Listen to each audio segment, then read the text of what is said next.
This one is, I tagged it as good news and advice. That was one of those recurring segments that just hasn't really stuck yet, but I like this one.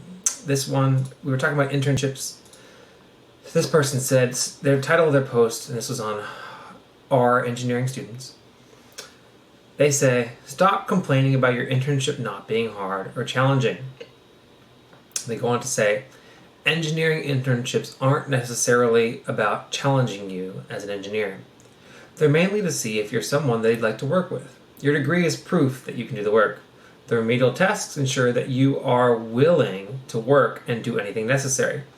Real-life engineering isn't always about designing fun projects. Sometimes you have to do the remedial tasks, such as paperwork and boring Excel sheets. Lastly, the arrogance is crazy. To think that you have all the tools necessary to be an engineer straight out of college or midway through is insane. College is more of a general studies for your engineering discipline. Once you come out, your hiring company will train you to use their tools and methods. Just learn everything you can during the internship. You may think you're not doing enough challenging work, but there are definitely ways to church up what you've done when it comes down to filling out your resume. That's true. With the correct wording, you can make your remedial tasks sound impactful. Honestly, hiring companies won't believe that you did any groundbreaking work during your internship anyway.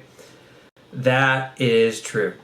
So I think that this is a good bit of advice. I had an internship myself, and I'd say that it was a really good experience. Was the work that I did during my internship the most intellectually stimulating work?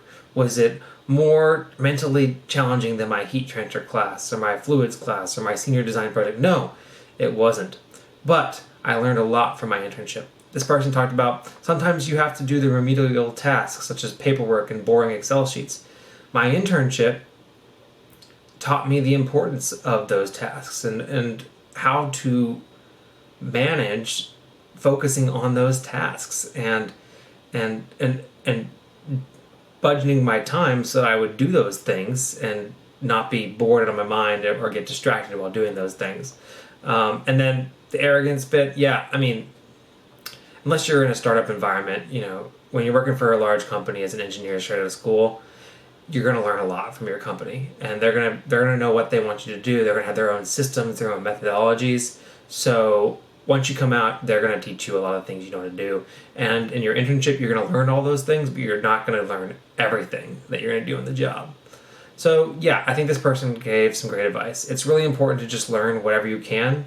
And yeah, you might not think that everything you do is super challenging because you've done something more difficult in class, but an internship is about getting experience and showing that you're a hard worker and you're somebody that can be an employee of that company. So do what you're asked. And if you're not having enough to do, then ask for things to do. And if they're not giving you things to do, create things to do. And do all those things with the best attitude you can, show up on time, and be just a good employee, a good coworker, and you'll leave your internship with a good experience. I know it's July, people are finishing up their internships right now, so keep up the motivation, keep up that attitude, and keep up that dedication, and you'll have a great end to your internship experience. Thanks for watching this segment of the Engineering Success Podcast. Make sure you like, comment, and subscribe. All those things really help me out. They boost me up in the YouTube algorithm, and they'll help other people see this great content. Make sure to recommend the podcast to your friends. You can listen to it on Anchor, Spotify, Apple Podcasts, and anywhere else you get your podcasts content from.